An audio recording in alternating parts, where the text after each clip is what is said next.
시작하겠습니다. 그 중간고사에 대해서 간단하게 좀 이야기를 하도록 하겠습니다. 어, 일단 그 학점은 어, 이 얘기를 제가 이제 매번 시험 끝날 때마다 하는데 보통은 우리가 그 선형적으로 뭔가 이제 투입을 하면은 어, 그, 그 선형적으로 결과가 나오진 않아요, 보통은. 그러니까 여러분들이 노력을 10만큼 하잖아요. 근데 이제 시험 점수가 10점이 나오고 노력을 내가 13만큼 하면 시험 점수가 딱 13이 나오진 않아요. 그러니까 보통 이렇게 그 노력과 점수는 비례하지가 않죠. 그러니까 약간의 오차가 있을 수 있고 그렇기 때문에 원래 되게 이상적인 경우에는 노력과 점수가 이제 딱 비례하도록 뭔가 이렇게 설계가 되어 있고 문제라든가 아니면은 그 여러분들의 이제 컨디션도 이제 다 똑같고 뭐 하여튼 등등 딱 정비례하도록 설계되어 있으면은 점수하고 학점을 비례하게 주면은 되겠죠. 그러면 되게 깔끔한데 보통은 이렇지 않거든요. 보통은 이렇지 않아 가지고 노력과 점수가 일단 비례하지가 않아. 내가 볼 때는 그래요. 근데 이제 점수를 보고 저는 이제 학점을 줄 수밖에 없잖아요. 그러면 점수하고 학점을 비례하게 주게 되면은 노력이랑 학점은 비례하지가 않겠죠, 당연히. 그래갖고 요거를 보정을 합니다.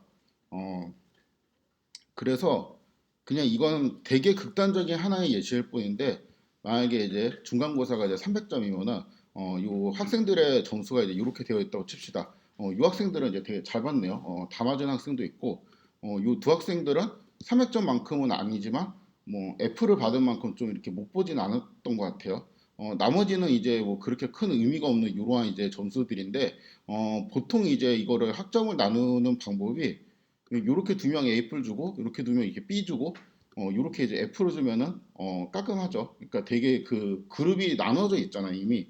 그런데 예를 들어 가지고 되게 극단적인 케이스인데 41점 받은 학생이랑 요 학생을 딱 보니까 40점 받은 두 명의 학생을 보니까 41점 받은 학생은 맨날 이제 그 뭔가 레포트 같은 것도 성실하게 내고 그 답안지를 딱 봤는데 뭔가 흔적이 보여요. 공부를 많이 한 것 같은 흔적이 보여. 근데 이 40점 받은 학생은 뭐 예를 들어 갖고 수업도 잘 들었는지를 모르겠고 레포트도 안 내고 있다고 마지막에 이제 기말에 몰아서 냈다든가 아니면은 뭐 그 컴퓨터공학과 한 4학년쯤 되는데 뭐 점수가 이게 이렇게 나왔으면은 그냥 기본 실력으로 챗GPT만 써서 이제 풀었다고 생각될 수도 있잖아요. 그럴 경우에는 그냥 뭐 이렇게 B를 줄 수도 있다는 거예요. 그러니까 되게 그 이상한 기준으로 자를 수도 있어요. 왜냐하면 저는 요거랑 비례를 하도록 하고 싶거든 원래. 그러니까 노력이랑 학점이랑 비례를 하고 싶은 마음이 있기 때문에 이런 것들을 이제 자를 때 참고 사항이 됩니다. 이제 물론 이럴 수는 있어요. 그러니까 이 41점 받은 학생이 이제 이번엔 반대 상황이야. 41점 받은 학생이 되게 이제 불성실하게 뭔가 이제 했다고 제가 그냥 개인적으로 느껴지고 이 40점 받은 학생이 되게 많이 노력을 했어요. 그럴 경우에는 바꿀 수는 없겠지. 이거를 점수가 절대적인 점수가 이렇게 나와 있으면 이거를 뒤바꿀 수는 없는데 뭔가 하여튼 그런 건 보정을 하겠죠. 보통 이제 그런 극단적인 케이스는 나오지 않고 그러니까 그 학점을 나누는 기준에 대해 가지고 요런 제가 이제 생각을 갖고 있으니까 그 기말고사를 맞춰 갖고 잘 대비를 하시면 좋겠습니다. 아무튼 이게 그 제가 이제 하고 싶은 메시지 중 하나는 요거를 제가 이미 알고 있기 때문에 뭐 이제 중간고사를 못 봤다고 해서 제가 이제 크게 그 되게 수업을 안 들었구나 이렇게 생각하지는 않습니다. 그리고 항상 잘 못 보더라고요. 챗GPT는 잘 쓰는 방법에 대해서 고민을 좀 많이 하고 있었는데 어, 잘 모르겠어요. 사실 이거는 그 첫 시간에도 많은데 잘은 모르겠는데 그 이번에 보니까 이제 저도 꽤 많이 썼고 이제 한 8개월, 9개월 거의 나올 때부터 썼으니까 쓴 것 같고 그 여러분들도 이제 좀 시간이 지나니까 쓰는 사람들이 이제 잘 쓰는 사람들이 생기는 것 같아요. 그래가지고 일반적으로는 이렇습니다. 그러니까 질문을 잘해야 돼요. 그러니까 일을 시키려면 질문을 되게 잘해야 돼요. 그리고 어, 요거는 그냥 그 뭔가 데이터 기반으로 학습된 모형이기 때문에 갖고 있는 한계 같은데 많이 쓰는 언어를 질문하면 좀 더 정확률이 높습니다. 예를 들어 그러니까 제가 경험해 본 바로는 파이썬을 질문할 때하고 뭐 줄리아 같은 코드를 질문할 때하고 보면은 파이썬이 줄리아보다 좀 더 많이 쓰는 코드거든요. 그래서 파이썬에 대한 이제 답변이 좀 더 잘 돼요. 아무래도 데이터가 많으니까. 아무튼 그냥 이거 농담 삼아서 이런 얘기가 나오길래 저는 거의 농담이라 생각합니다. 뭐 수억대 연봉을 제시하는데 프롬프트 엔지니어라는 게 있습니다. 아마 이제 들어보신 분들도 있을 것 같은데 그 우리로 치면 그 챗 GPT한테 명령을 잘 줘가지고 질문을 잘해가지고 원하는 대로 빨리빨리 끌어내는 사람, 이제 그런 사람으로 이제 해석을 할 수 있고 그게 이제 요러한 엔지니어를 프롬프트 엔지니어라고 이제 부를 수가 있는데 이런 사람들한테 뭐 수십억 대 연봉을 이제 제시하겠다. 이러한 제안이 들어왔다고 합니다. 그런데 여기에 보면은 그냥 이거는 그렇게 이제 생명이 길지 않을 것 같고 인공지능한테 이제 적절한 질문이나 과제를 내리는 능력이 그냥 그 특정 직업에 있는 사람이 아니고 그냥 모두가 갖춰야 될 이제 기본 소양이 될 거라는 이제 예측이 좀 더 우세하다라고 되어 있는데 저 역시 그렇게 생각합니다. 그래가지고 근데 이제 뭐 요거를 이제 목표로 여러분들이 뭐를 이제 했으면 좋겠다 이런 느낌으로 제가 이 기사를 소개한 건 아니고 아무튼 지금 되게 중요한 것 중에 하나가 이 질문을 해갖고 적절하게 답을 빨리빨리 이끌어내는 능력도 굉장히 중요하다라고 생각을 해요. 그래서 그것도 신경을 쓰셔야 됩니다, 여러분들이. 제가 그냥 경험적으로, 그러니까 제 분야에 한정해 갖고 챗GPT를 잘 쓰는 방법은 그 기계가 이해할 수 있는 그 세부 목표를 잘 만들어야 돼요. 그러니까 어떠한 우리가 이제 풀고 싶은 문제는 대부분 이제 모호한 어떤 하나의 문제란 말이야. 하나의 문제를 우리가 풀고 싶은데 그게 되게 모호해요. 예를 들어 가지고 뭐 고양이하고 개하고 이미지가 있는데 이거 사진을 보고 고양이인지 개인지 뭐 분류하는 뭐 그런 방법이 없을까? 뭐 이런 거 이거 되게 명확하지 않죠. 그런데 그 명확하지 않은 문제를 명확하고 이제 그러니까 모호하지 않은 언어로 쪼갠 다음에 그 아니 문제를 이제 여러 문제로 쪼개야 됩니다. 그러니까 명확하게. 그러니까 예를 들어 갖고 파이썬에서 이미지 데이터를 일단 불러오는 코드를 알려줘. 그다음에 그 이미지 데이터가 이제 몇 장 있는데 여기서 평균 이미지를 나는 구할 거야. 그럼 평균 이미지를 구하는 코드를 알려줘. 이런 식으로 서브고를 잘 정해가지고 그거를 바꾸는 능력이 필요해요. 제가 그래서 이거 한번 이제 질문을 해봤는데 방금 한 내용입니다. 강아지하고 고양이 사진을 구분하는 이제 좋은 방법이 있을까? 이거는 우리가 하고 싶은 건 맞아요. 그리고 그 되게 모호하게 설정되어 있죠. 그러니까 우리가 하고 싶은 게 맞는데 우리가 사람이 이해할 때는 이 모호한 걸 가지고도 뭐를 원하는 건지 대충 알지만 기계는 좀 더 이제 명확한 언어로 표현을 해주길 바란다는 거죠. 답변이 이렇습니다. 강아지와 고양이는 종종 닮은 모습을 가지고 있어서 어쩌고저쩌고 귀 모양, 눈동자 이런 건 우리가 원하는 게 아니죠. 그래가지고 이런 거를 이제 그 좀 더 구체적으로 뭐 이거를 구분할 수 있는 파이썬 코드를 알려줘. 여기까지가 일단은 좀 더 구체적인 질문이고 더 구체적인 질문이면은 이제 이런 거를 분석하기 위해서는 내가 생각할 때 일단 이미지 불러와야지. 그리고 분류된 이미지를 어떤 좀 데이터 프레임으로 저장하는 것도 있어야 되겠는데 뭐 그런 것들을 쭉 설정을 해가지고 좀 더 명확하고 구체적인 언어로 잘게 쪼개는 능력이 중요합니다. 이게 어, 힌튼이라는 이제 사람이 있는데 인공지능의 거의 창시자라고 불립니다. 인공지능에서 이제 가장 유명한 뭐 셋 넷 중에 이제 가장 첫 번째로 항상 이제 꼽히는 사람이고 대부분의 그 거장들이 다 이제 대부분 힌튼과 연관이 있거나 그 제자들인데 최근에 한 일주일쯤 됐나? 구글에서 나왔어요. 원래는 이제 구글의 엔지니어를 이제 겸하고 있었는데 연구지회를 총괄하고 있었는데 나오면서 챗GPT에 대해 가지고 뭔가 이제 이야기를 했습니다. 그래서 굉장히 두렵다고 이야기를 했고 뭐 그런 거를 제가 이제 소개하고 싶은 건 아니고 결국에는 이 챗GPT가 이러한 하위 목표들 있죠. 그러니까 서브고를 잘 만들 수 있게 되는 수준까지 되면은 굉장히 위험해질 수가 있다. 그러니까 예를 들어 갖고 내가 뭔가 분석을 잘하고 싶어. 근데 분석을 잘하고 싶다라는 거는 되게 모호한 그런 건데 인공지능한테 이제 그런 것들에 대한 세부 목표로 들어갈 수 있는 게 그럼 일단 전력을 많이 내가 충전을 해야 되겠다. 그러니까 전력을 뭔가 얻을 수 있는 방법을 해야 되겠다. 이제 그 방법에 대해서 뭐 수단과 방법을 가리지 않고 모을 수도 있겠죠. 그런 이제 세부 목표를 설정을 하고 그 전체 이제 모호한 하나의 문제를 풀기 위해서 그런 것들을 이제 그 설정하게 되는 순간 되게 위험해질 수 있다는 말인데 결론적으로 지금 상황에서는 그거를 설정할 수 없다라는 말이에요. 그러니까 그 정도까지 인공지능은 안 되고 결국에는 얘네들을 잘 쓰려면은 문제를 좀 잘 명확하게 이해할 수 있는 세부 목표로 단계를 나누어 갖고 질문을 이제 하는 게 좋겠다라는 생각이 듭니다. 하고 싶은 말은 이게 생각보다 그 믿고 싶지 않으신 분들도 있겠지만 만점도 있고 중간고사 어, 좀 잘 본 학생들이 좀 있는 것 같아요. 꽤 많이 있어요. 그래가지고 그 이제 그런 학생들도 있어가지고 어, 일단은 잘 못 본 학생들도 있고 잘 본 학생들도 있는 것 같은데 오늘은 되게 이제 쓸데없는 얘기를 많이 하고 있는데 그냥 이거는 제가 이제 되게 최근에 깨달은 거예요.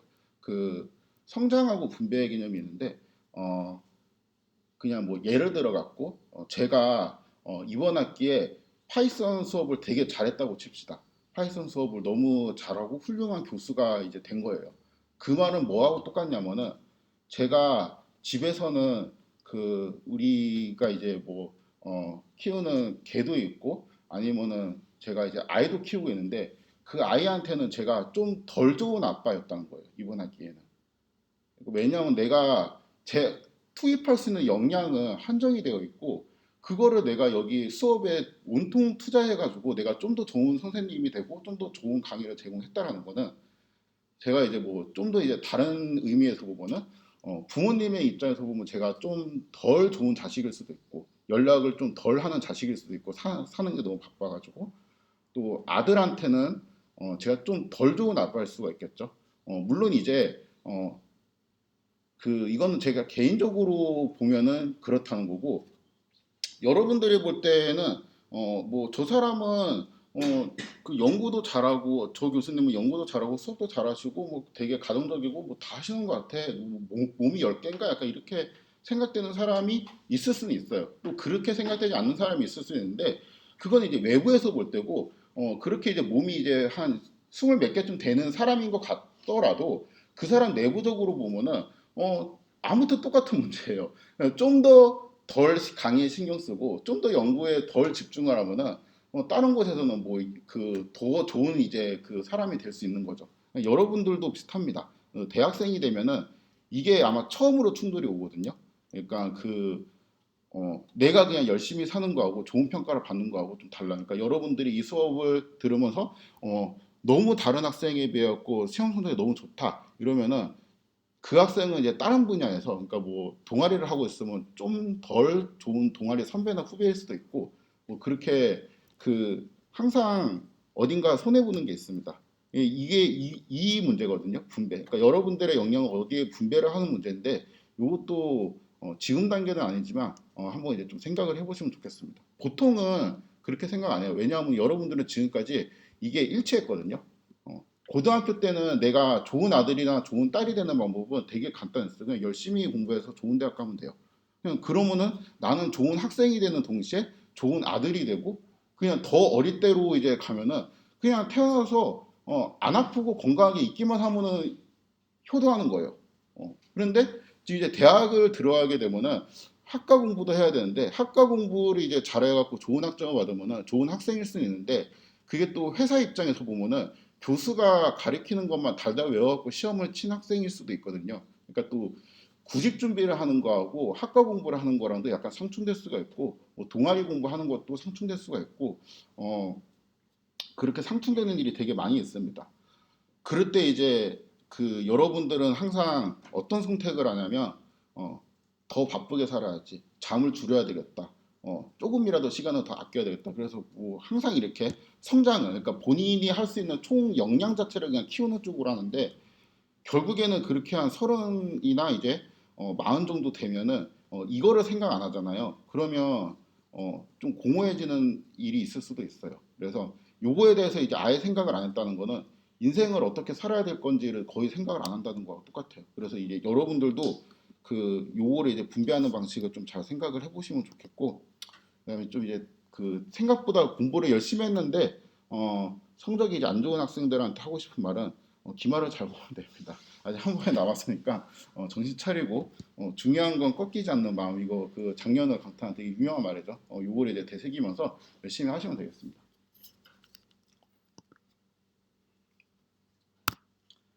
네, 오늘 클래스에 대해서 이제 설명을 할 건데 코드 설명은 안 하고 그냥 개념적인 것만 왜 클래스라는 거를 이제 배워야 되는지 누가 이런 거를 생각했는지 그런 것들을 제가 사실 개념을 되게 못 잡아가지고 엄청 헤매다가 이렇게 생각하니까 이해가 좀 잘 되는데 싶은 게 있어갖고 그 내용을 같이 한번 소개를 하도록 하겠습니다. 그래서 제목을 밈과 클래스라고 잡았는데 제가 이제 밈이라는 거하고 이제 클래스를 좀 같이 연동을 해서 이해하니까 좀 이해가 잘 돼가지고 제목을 이렇게 잡았습니다. 오늘의 주제입니다. 중코마인데 모든 그 자료는 제가 여기 이런 걸 레퍼런스로 써도 될지는 모르겠는데 하여튼 이 나무위키가 정리가 잘 되어 있어갖고 나무위키에서 그 대부분의 정보를 제가 취득했고 뭐 이제 맞는 것도 있고 틀릴 수도 있겠죠. 나무위키다 보니까 중꺾마가 뭐냐면은 이제 그 모르는 분도 있을 수가 있으니까 중요한 것은 꺾이지 않는 마음의 이 줄임말입니다. 중꺾마. 유래는 그 롤이라는 게임이 있거든요. 롤이라는 게임이 있는데 그 이 제가 이제 요 내용은 잘 몰라요. 잘은 모르는데 그 어떤 굉장히 이제 큰 대회가 있고 제가 이제 알고 있는 스토리를 대충 말씀드리면은 이 선수가 거의 뭐 소년 만화 주인공급의 스토리를 갖고 있다고 합니다. 그거를 제가 읽어보진 않았어요. 너무 길어가지고 읽어보진 않았는데 하여튼 뭐 굉장히 이제 꺾이지 않는 마음으로 엄청 노력을 해가지고 이 사람이 우승을 했습니다. 근데 이제 그 전인지는 잘 모르겠는데 하여튼 어떤 경기에 패배를 했는데 뭐 무승점 패배는 괜찮다. 중요한 것은 꺾이지 않는 마음이라는 뭐 이러한 이제 그 기사 제목으로 이 사람의 인터뷰 한글이 요약이 되어 있어요. 그래서 월드 챔피언십 그룹 스테이지 1 뭐 이게 정확하게 뭔지 모르겠는데 굉장히 그 롤이라는 게임 안에서는 권위가 있는 대회인 것 같고 인터뷰에서 오늘 지기는 했지만 저희끼리 이제 무너지지 않으면 충분히 이길 수 있을 것 같다라고 이제 답변을 했는데 이거를 이제 그 기사 제목으로 쓰려고 좀 줄이다 보니까 로고전 패배 괜찮아 중요한 건 꺾이지 않는 마음으로 이제 기사 제목을 썼는데 이게 유행을 합니다. 그래가지고 뭐 예를 들어가지고 이런 거 이것도 제가 이제 정확한 그 맥락은 잘 모르겠는데 무슨 이 시험 문제지인데 시험 문제 같은 거 이제 보면은 그 뭐 그 연필 같은 거로 필적 확인란에 이런 거를 쓰도록 되어 있거든요. 쓸 때 뭐 중요한 건 꺾이지 않는 마음이라는 거를 이제 쓰라고 한다든가 이런 식으로 응용이 되는 거죠. 그러니까 이런 거를 이제 인터넷에서 떠도는 뭐 이런 거를 밈이라고 하는데 좀 더 세부적으로 인터넷 밈이라 그러고 이게 그냥 그 모르는 사람이 보면 이걸 왜 쓰라는 거야 하고 쓰고 있겠는데 아는 사람이 보면은 아 이거 그거 베낀 거구나 하고 이제 좀 알 수 있는 그런 거죠. 요게 이제 전 국민적으로 확산이 됐다라고 주장을 합니다. 저는 이 태극기에 써 있는 문구는 잘 몰랐는데 그냥 경기만 이제 열심히 봤거든요. 어, 얼마 전에 한국이랑 포르투갈이랑 이제 경기를 했죠. 카타르 월드컵에서 경기를 했는데 그 굉장히 이제 좀 뭐라 그래야지 비관적인 상황이었는데 그 마치 중간고사처럼 되게 이제 비관적인 상황이었는데 그 정말 기적적으로 어, 두 골을 넣으면서 이겼습니다. 되게 짧은 시간에 또 두 골을 넣어가지고 어, 거의 끝날 때쯤 넣었던 것 같은데 추가 시간인가? 하여튼 그렇게 넣었는데 여기에 태극기가 있거든요. 태극기에 중요한 것은 꺾이지 않는 마음이라고 여기 문구가 있습니다. 잘 안 보이실 건데 이렇게 문구가 있었다고 합니다. 그래서 요 문구가 이제 확산이 되면서 그 뭐 지상파 이제 공중방송의 헤드라인에 이런 문구가 이제 등장을 하기 시작했어요. 어, 그 외에도 그냥 너무 많습니다. 그래서 막 이거를 정리하려고 했는데 누가 또 정리를 해놓은 게 있어 그냥 들고 왔습니다. 파급력 정리 뭐 이렇게 해서 이거는 저도 이제 몇 번 본 적이 있는 유튜브인데 그 제품 구매할 때 한번 이제 후기 보려고 좀 이제 본 적이 있는데 꺾이지 않는 마음 그러니까 이게 여기는 이제 중요한 것이라는 그 문구는 빠졌고 꺾이지 않는 마음만 했고 이건 뭔지 모르겠는데 여기에 중요한 건 꺾이지 않는 핸들 뭐 이런 식으로 중요한 건 꺾기 이건 뭐야 승부 예측 어, 아무튼 뭐 이런 것도 있고 등등등등 이런 식으로 이제 많은 이제 파급력이 있었다고 합니다. 그래서 이것도 그냥 이 맥락을 모르고 보면은 이게 도대체 그냥 뭐 왜 자꾸 이런 거를 이제 사람들이 쓰나 싶을 테지만 이런 게 이제 어떠한 그 복사가 이제 되는 중요한 건 꺾이지 않는 마음에서 내가 이제 좋아하는 거 중요한 걸 뺀다든가 뭐 꺾이지를 복사를 한다든가 뭐 그 속성을 다 추려가지고 다양한 상황에 그것들을 이제 그 활용을 하면서 이제 쓰는 거죠.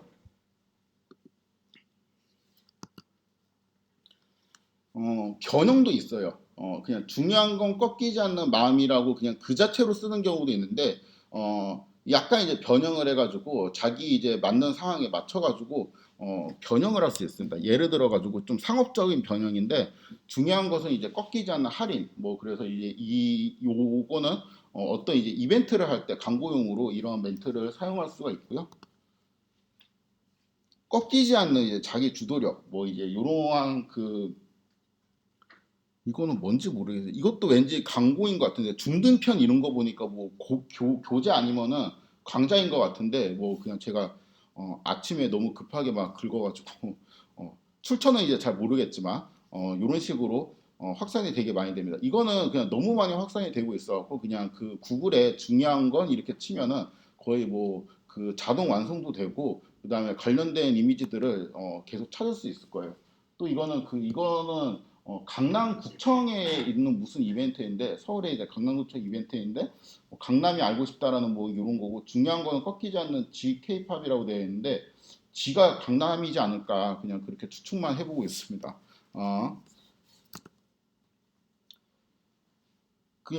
어, 또 기타 그냥 변형이 너무 많아요. 근데 지금 의미가 이제 대충이라도 통하면은 다 됩니다.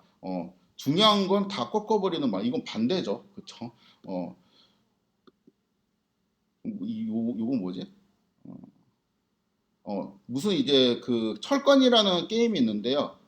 거기에서 무릎이 사람 그 닉네임인가 보다. 무릎이라는 이제 플레이어가 중요한 건 이제 뭐 다 꺾어버리는 그러니까 내가 뭐 게임을 하면은 상대편을 다 이길 수 있다. 뭐 이런 마음가짐이 중요하다라는 거를 이제 약간 그 좀 요 밈을 이용해서 좀 바꿔갖고 썼죠.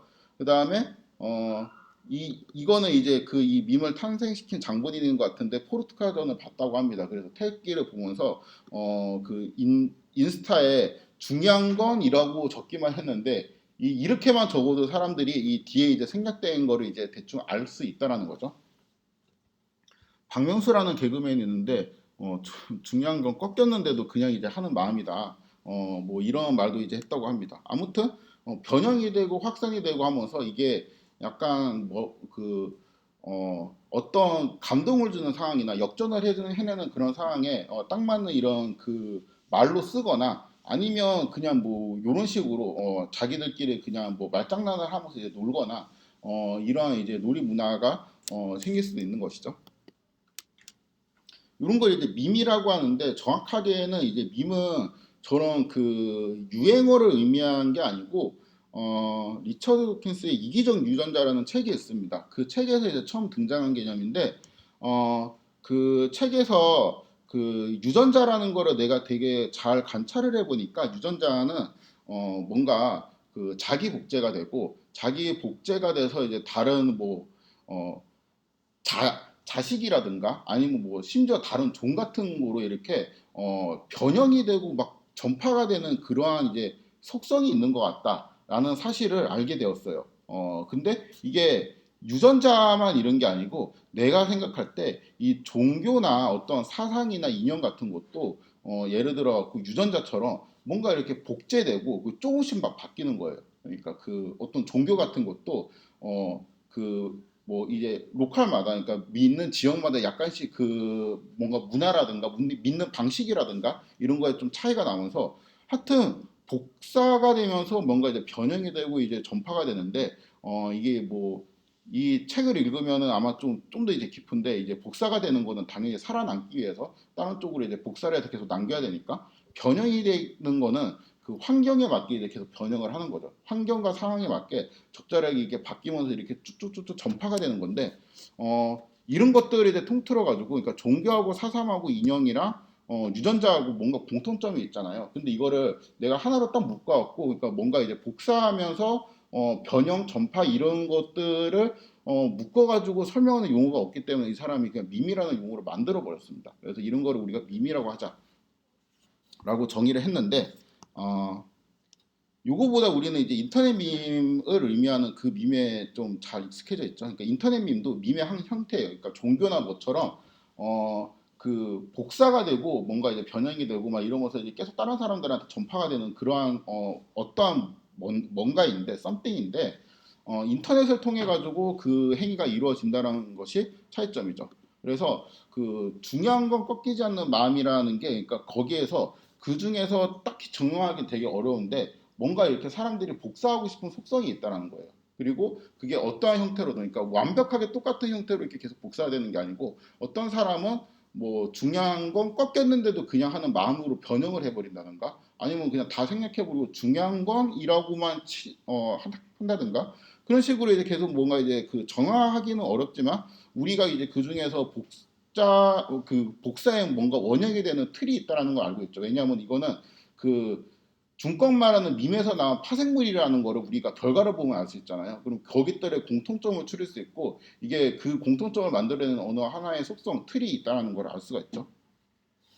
그리고 그 많은 사람들한테 복사된 내용이, 그러니까 복제된 내용이 확장이 되고 또 재생산이 되고, 이러한 일들이 이제 계속 반복해서 일어나는데, 이런 거를 이제 밈화라고 합니다. 그래서 마치 그 이 준꺽마라는 어떤 인물이나 아니면은 DNA 같은 게 있어갖고 자기가 이제 살아남기 위해서 어떤 이제 뭐 야구 경기 같은 데 가면은 그 준꺽마가 이제 뭐 지고 있던 팀이 이제 뭐 홈런을 쳐서 이제 이긴다든가 그런 상황에 또 맞춰갖고 싹 변형을 한다든가 뭐 이런 식으로 계속 변형을 해갖고 이게 그 작년에 만들어졌는데 지금까지도 살아 있잖아요. 그리고 내년에도 살아 있을 것 같죠. 그러니까 뭔가 실제 생명체는 아니지만 마치 이제 생명체의 뭔가 그 썸띵처럼 생각이 돼서 그게 이제 사람들의 개념이나 아니면은 뭐 언어를 통해서 계속 이제 전파가 된다는 겁니다.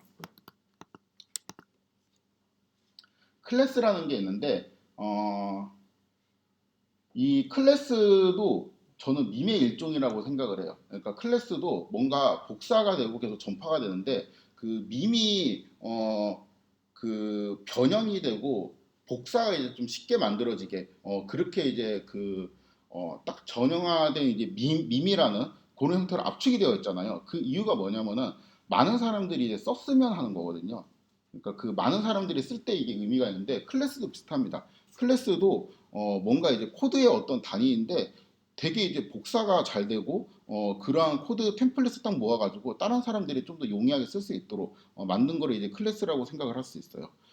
그래서 클래스의 그 정의는 사람들이 대부분 하지 않아요. 그러니까 많은 교재에서 정의를 저는 좀 회피한다고 느꼈습니다. 그러니까 클래스라는 게 정확하게 뭐다. 그러니까 그 우리가 이제 수학에서 배우는 어떠한 그 정의처럼 뭐 함수란 뭐다 이렇게 그냥 정의를 딱 떨어지게 안 하고 뭔가 이제 그 비유를 통해서 설명을 하든가 예를 들어서 뭐 어떠한 그 상황을 만들어 갖고 이러한 상황이 있을 때 이런 거를 뭐 클래스라 그러고 이런 거를 뭐 인스턴스라 그런다 뭐 이런 식으로 막 그 설명을 한다든가 다른 대상을 가져와서 설명하든가 비유적으로 좀 설명하는 일이 많이 있어요.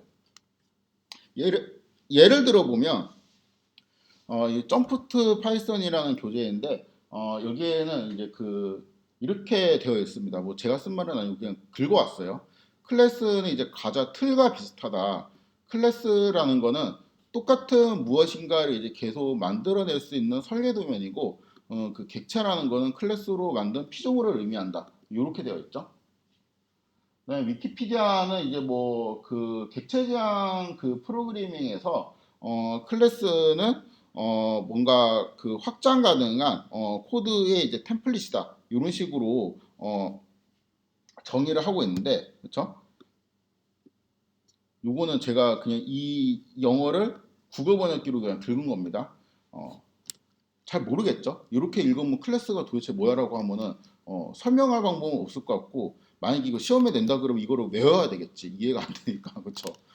아니면은 이런 걸 찾아볼 겁니다. 이거는 이제 TCP 스쿨이라는 이거 뭔지는 잘 모르겠는데 하여튼 이런 사이트에 가면은 클래스의 개념, 객체 지향 프로그래밍 어쩌고저쩌고 이렇게 돼 있고 클래스에서 이건 자바에서 클래스를 의미하는 건데 파이썬도 똑같습니다. 객체를 정의하는 틀이라는 얘기가 좀 나오긴 하네요. 아니면 이제 설계도라고 비유를 하기도 합니다. 이 설계도인 클래스를 가지고 여러 객체를 생성해서 이제 사용한다. 뭐 이제 이렇게 되어 있고, 그렇죠? 티스토리 블로그가 있는데 여기는 이제 뭐 그 블로그 주인의 이제 정체는 제가 이제 잘 모르겠지만 학생일 수도 있고 자기가 이제 공부한 거를 쓸 수도 있고 동일한 속성과 행위를 수행하는 어떠한 객체의 집합이다. 되게 어렵죠. 그렇죠? 그리고 조금 예를 쉽게 들어서 설명하면은 예를 들어 학교에는 학생도 있고 학생을 가르치는 교수가 있다 이러면서 이제 좀 예를 들면서 아니면 다른 대상 이제 가져와서 이렇게 설명을 합니다. 그리고 되게 많아요.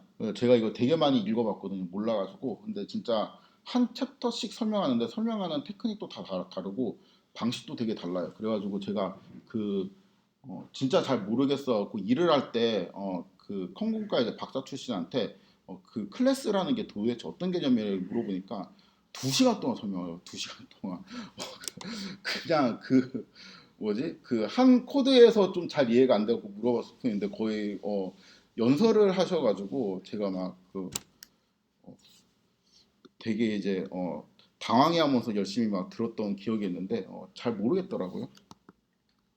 그래서 그냥 제가 생각할 때 이건 책에 나온 건 아니고 제 생각인데 클래스는 복사, 그러니까 코드의 복사를 목표로, 그러니까 그 제가 쉬운 말로 계속 복사라고 하는 건데 그 여러분들 아마 중간고사 보실 때 되게 많이 한 것 중에 하나가 컨트롤 C, 컨트롤 V죠. 그러니까 어디에서 뭔가 이렇게 내가 이 코드 써야 되는데 이 코드 써야 되는데 아니면은 그 뭔가 옛날에 이거 수업했던 거 비슷한 그게 있는데 하면 그 복사하고 싶은 유닛이 있을 거 아니에요.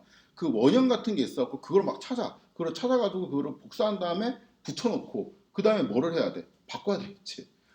그대로 풀 수는 없으니까 뭐 바꿔요. 그 복사하고 싶은 그 틀이 그냥 정형화되어 있는 게 클래스라고 보면 됩니다. 그러니까 예를 들어 가지고 제가 뭐 어떤 그 이미지 자료에서 비슷한 라벨들끼리 묶어가지고 그것들을 치환하는 문제를 중간에 이제 살짝 냈었죠. 근데 이제 그거를 수업 시간에 한 적이 있죠. 근데 뭐 예를 들어서 수업을 하다가 이거를 내가 잘 못하겠어. 그냥 이런 문제 나오면 무조건 나는 뭐 요거로 구현된 거를 그대로 돌려야지 하고 뭐 함수를 자기가 나름대로 짜놨다든가 이러면은 그러한 그 함수 원형 같은 게 요런 개념이라고 보면 돼요. 그러니까 그 확장 가능한 그러니까 확장 가능하고 복사, 변형, 재생산이 이제 용이한 어떤 이제 코드의 단위다. 이렇게 생각될 수 있고 그 함수 형태로 정의된 것보다 클래스 형태로 나중에 이제 정의해 놓게 되면은 훨씬 복사하기 편해지고 훨씬 확장하기 편해지고 훨씬 재생산하기가 이제 편해집니다. 그래서 결국에는 클래스도 그냥 밈이라고 생각을 하면 돼요. 그러니까 되게 뭔가 좀 적응하기 어렵지만 어떤 우리가 복사를 하고 싶은 이제 속성이 있고 그거를 계속 이제 복사하고 뭔가 이제 변형을 해가면서 그 코드를 이제 완성시키는 과정이 마치 인터넷에서 어떤 내가 특징을 딱 잡아갖고 이거를 밈화시킨 다음에 그걸 이제 밈으로 만들어서 내가 그 개념을 그러니까 머릿속에 넣어두는 거지. 그리고 필요한 상황에 맞게 그 말을 이제 적절하게 변형을 해가면서 우리 사용하는 그런 거랑 되게 많이 닮아 있습니다. 그래서 이거는 잘리네. 잘려가지고 좀 요거로 보도록 하겠습니다.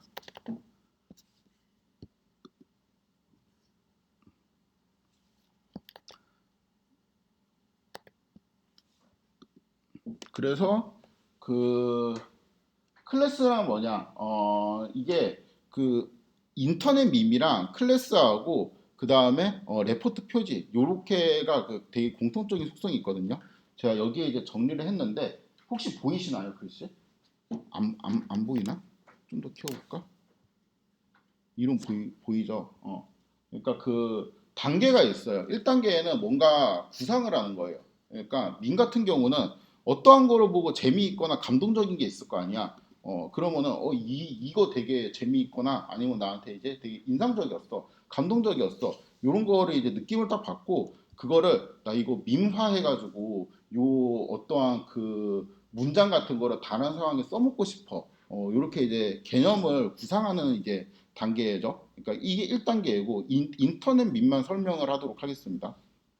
그 다음에 두 번째 단계는 뭐냐면은 뭔가 복사하고 싶은 속성을 추려요. 근데 이거는 사람마다 다르게 추릴 수가 있겠지. 어떤 사람은 이제 마음이라는 거에 되게 꽂혔을 수도 있고, 어떤 사람은 이제 꺾이지 않는 뭐 여기에 되게 꽂혔을 수도 있고, 뭐 등등. 그래서 내가 이제 밈을 생산하기에 되게 유리한 뭔가 이제 어떤 그 틀 같은 거를 만들고, 그 틀에서 다양한 밈들을 만들어서 이제 갖고 놉니다. 그러니까 그 예를 들면 이런 거죠. 내가 이제 이러한 광고를 하고 싶다. 중요한 것은 꺾이지 않는 할인이다. 이러한 광고를 하고 싶다라고 하면은 예를 들어 갖고 이 중요한 것은 꺾이지 않는 땡땡이라는 문구를 미리 만들어 놔요. 그다음에 나는 그 땡땡만 입력을 하면은 이 문구가 그냥 자동으로 완성되게 해 놓는 거지. 그리고 이 땡땡이라는 문구가 이제 합성이 된 그 텍스트를 어떤 이미지 안에 넣고 싶어. 그러면은 이미지하고 텍스트를 뭐 합쳐놓는 어떠한 장치를 또 해놔요. 그래가지고 그런 것들을 다 해놓고 중요한 건 꺾이지 않는 땡땡에서 그 땡땡만 딱딱 입력을 바꿔서 입력을 하게 되면은 내가 이제 원하는 이제 아웃풋을 이제 낼 수 있다든가 그런 식으로 내가 이제 변형을 하고 싶은 어떠한 그 틀 같은 거를 만들어요. 그리고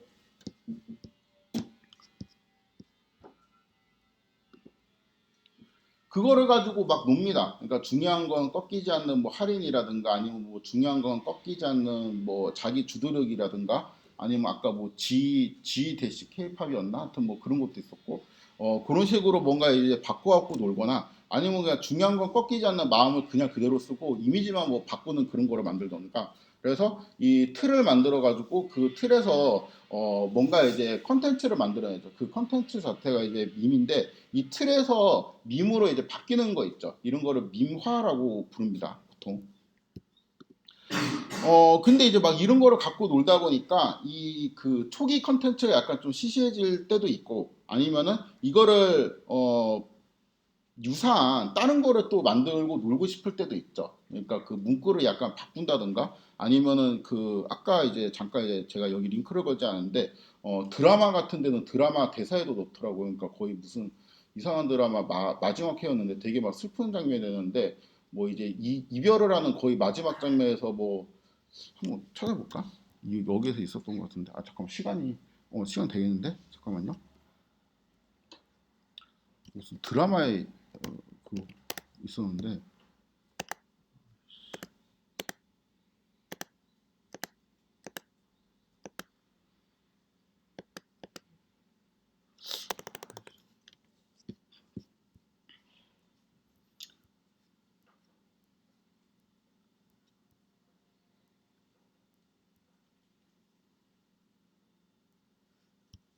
못 찾겠다. 이 근처에서 뭔가 본 것 같은데 아, 찾을 수 있을 것 같은데. 음. 아무튼 거의 이별을 하는 마지막 장면이었고 그 뭐 남자하고 여자하고 막 거의 눈물을 흘리는데 마지막에 막 입을 이렇게 딱 막아주면서 뭐 중요한 거 아니 중꺾마라 그랬나? 하여튼 그 단어 그 줄임말을 썼던 것 같아요.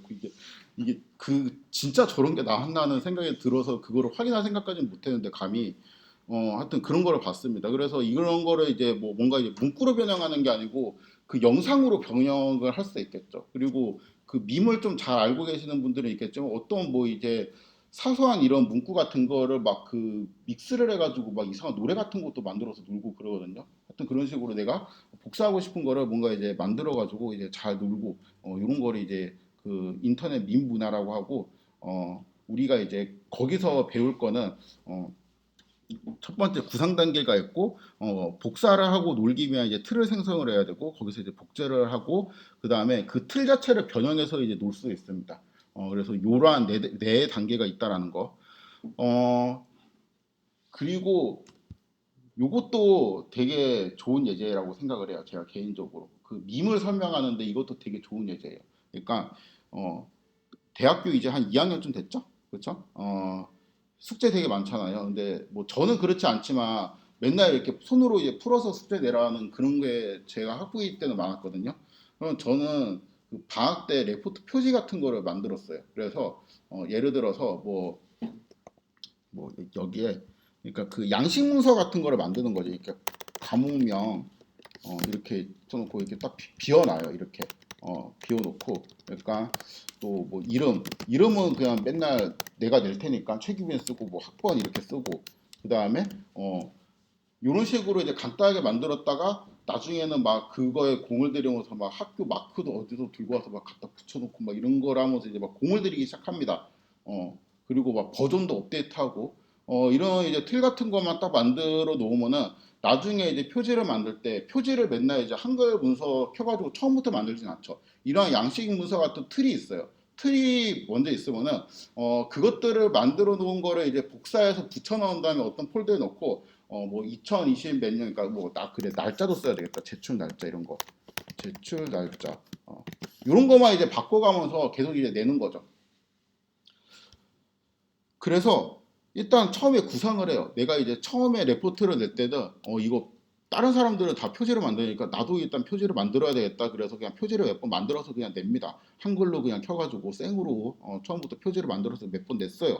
한 5번 하다 보니까 이거를 내가 4년 내내 해야 되나라는 이제 생각이 들면서 옛날에 만들었던 거에 그 공통된 속성이 있거든요. 가문명은 일단 쓸 거 아니야. 내 이름도 써야 되겠지. 그리고 뭐 어떤 사람 보니까 교수 이름도 썼네. 그러면은 뭐 교수 이름 뭐 이런 것도 이제 쓸 수도 있고 뭐 그래가지고 그 공통된 양식 문서하고 뭐 폰트하고 이런 거를 미리 설정해둔 값으로 이렇게 맞춰놔요. 그래서 양식 파일을 만들까라는 생각이 들어갖고 뭐 예를 들어갖고 뭐 레포트 2023 뭐 최규빈이라는 어떤 이제 한글 파일을 만들어갖고 그 잘 저장을 해놔요. 어떤 폴더에 저장을 해놓고 그 다음에 이게 이제 틀이거든요. 이 틀에서 내가 이제 뭐 파이썬이다 아니면 뭐 수리통계다 회귀분석이다 뭐 이런 레포트 있을 때마다 여기서 이제 컨트롤 C, 컨트롤 V 한 다음에 V 된 거를 이제 더블 클릭해서 이제 뭐 과목명 바꿔주고 교수 이름 바꿔주고 제출 날짜 바꿔주고 이렇게 해서 계속 내면 편하단 말이지. 그런데 내가 예를 들어 가지고 방학 때 어디 공모전에 이렇게 나갈 일이 있어요. 그러니까 분석 보고서를 쓰래. 다 이제 하고 나니까 분석 보고서 표지를 만들래요. 근데 내가 옛날에 레포트 표지 만들었던 거랑 거의 비슷하게 하면 될 것 같아. 그러니까 이름에다가 팀명 쓰고 뭐 조별과제 발표 이러면은 그냥 대충 거기 학교 마크도 있고 그럴 테니까 그런 것들을 이제 복사해서 거기서 또 약간 수정해서 또 새로운 양식 문서를 만들 수도 있겠죠.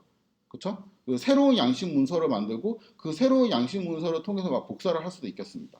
그래서 요게 지금 1, 2, 3단계하고 이제 4단계까지 되는 게 굉장히 이제 빈번하게 일어나는 일이죠. 혹은 이럴 수도 있죠. 내가 만든 레포트 양식이 있는데 내가 이제 3학년이 되니까 2학년에 되게 이제 아끼는 후배가 생겼어요. 그러면은 야 이거 내가 만든 레포트 양식인데 너 줄게 이름만 바꿔서 써 그러면은 그 사람이 이제 그 양식을 받아가지고 그대로 쓸 수도 있고 아니면은 또 자기 입맛대로 약간 뭐 마크 크기를 줄인다든가 이렇게 커스터마이징을 좀 해가지고 또 바꿔갖고 새로운 거를 이제 만들어서 할 수도 있고 이런 것들을 할 수가 있겠죠.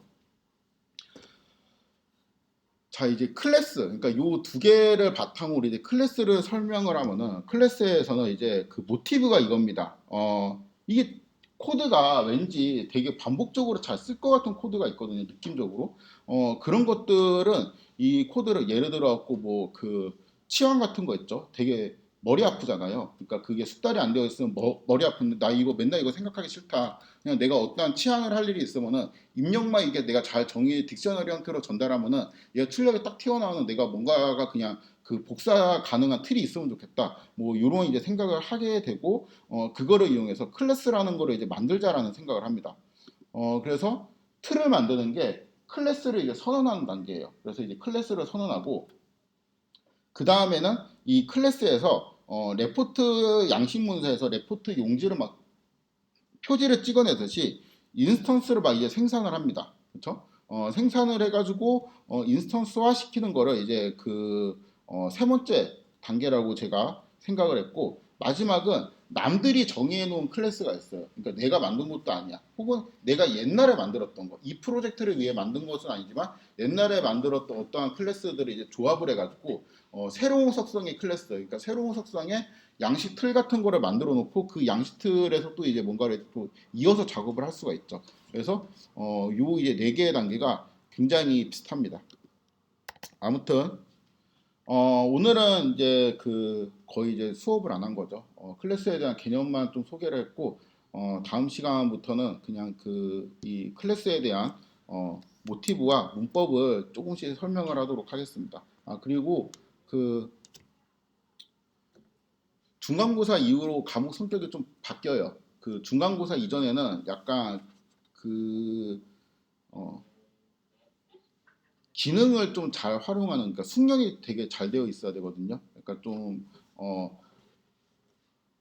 문제를 딱 보고 빨리빨리 이렇게 풀어내고 좀 숙달이 잘 되어 있어요. 이게 중간고사 이전까지는 내용이 뭔가 너무 좀 어려워서 이해가 잘 안 된다든가 굉장히 깊은 통찰을 요구하는 뭐 그런 것들은 사실 없고, 그냥 여기는 이거를 이렇게 쓰나 보다, 그냥 인덱스가 0부터 시작하나 보다, 약간 이런 느낌으로 헷갈리지 않고 이제 본인이 잘 좀 숙지를 하는 그러한 그 과정인데, 가정을 이제 잘 했으면 시험을 잘 봤을 것 같은데, 기말고사는 이게 약간 그 이해 위주로 바뀝니다. 그러니까 왜 파이썬은 코드가 이따위로 아니 그러니까 이렇게 생겼는지 뭐 그런 것들부터 시작해가지고 되게 이제 많은 것들을 좀 설명식으로, 그러니까 이해 위주로 해야 돼요.